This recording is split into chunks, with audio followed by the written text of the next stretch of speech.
Assalamualaikum warahmatullahi wabarakatuh. Hari ini kita akan memasuki pertemuan kita yang ketiga.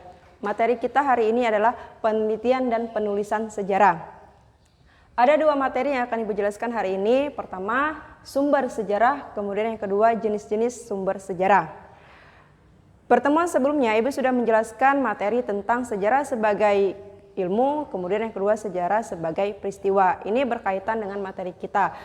Kenapa ada penelitian dan penulisan sejarah? Karena sejarah adalah ilmu pengetahuan. Kemudian sejarah sebagai peristiwa adalah peristiwa yang benar-benar terjadi di masa lampau. Nah, untuk mempelajarinya kembali, penulis-penulis sejarah atau sejarawan menuliskannya kembali sehingga kita bisa mengetahui.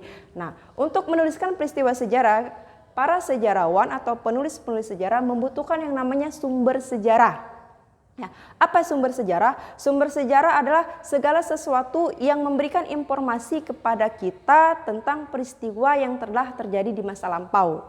Menurut Muhammad Ali, sumber sejarah adalah segala sesuatu baik yang berwujud ataupun tidak berwujud dapat menginformasikan, memberikan pengetahuan kepada kita tentang peristiwa yang terjadi pada masa lampau atau pada masa lalu. Ya, nah berdasarkan sifatnya, sumber sejarah dibagi menjadi dua, sumber primer dan sumber sekunder. Apa bedanya? Sumber primer, suatu sumber dikatakan sebagai sumber primer jika sumber tersebut berasal dari benda-benda atau peninggalan-peninggalan yang memang benar-benar berasal dari zamannya atau dari peristiwa itu sendiri.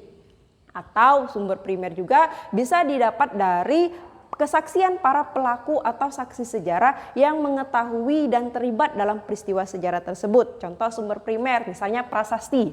Prasasti dari kerajaan apa saja? Misalnya ada prasasti dari kerajaan Sriwijaya, Talangtuo dan prasasti yang lain. Atau piagam-piagam yang merupakan bukti dari peristiwa sejarah. Kemudian sumber sekunder.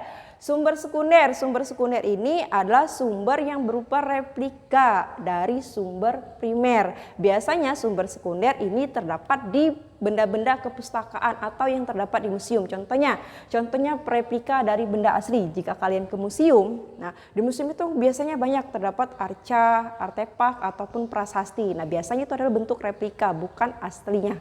Nah itu bisa dikatakan sebagai sumber sekunder, ya.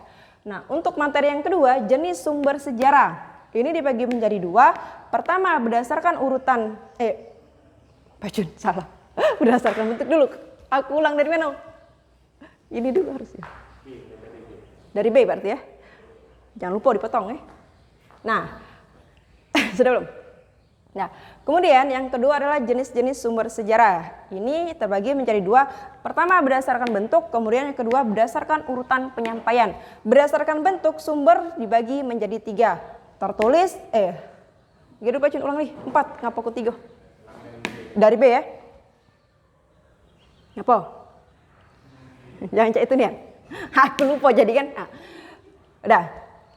Kemudian yang kedua, jenis-jenis sumber sejarah. Berdasarkan bentuk, sumber dibagi menjadi 4. Pertama, sumber tertulis, lisan, sumber benda, dan audio ataupun audio visual. Sumber tertulis ini adalah sumber sejarah yang bentuknya berupa tulisan. Ya, ini bisa dilihat dari surat kabar, dokumen, ataupun surat-surat pribadi yang ditulis oleh para pelaku sejarah sendiri. Itu masuk ke dalam sumber tertulis. Nah, untuk yang kedua sumber lisan. Sumber lisan ini diperoleh dari penyampaian tuturan dari pelaku ataupun saksi sejarah. Biasanya diperoleh melalui wawancara. Nah, ada kelebihan dari sumber lisan karena jika kita mewawancarai pelaku ataupun saksi sejarah itu ada feedback yang kita peroleh. Tapi itu tadi ada kekurangan juga. Salah satu kekurangannya biasanya dalam wawancara pelaku atau saksi sejarah terkadang ada unsur subjektivitas yang disampaikan oleh pelaku ataupun saksi sejarah.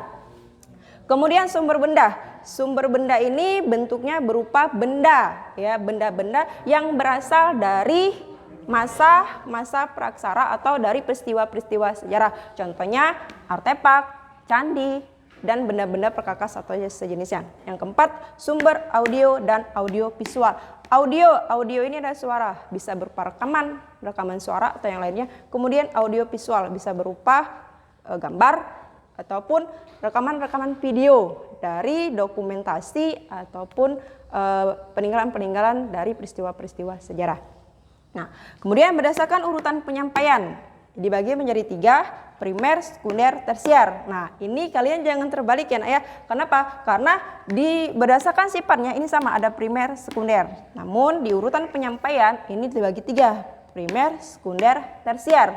Sumber primer adalah sumber utama. Sumber ini diperoleh langsung dari kesaksian para pelaku ataupun saksi sejarah, ya.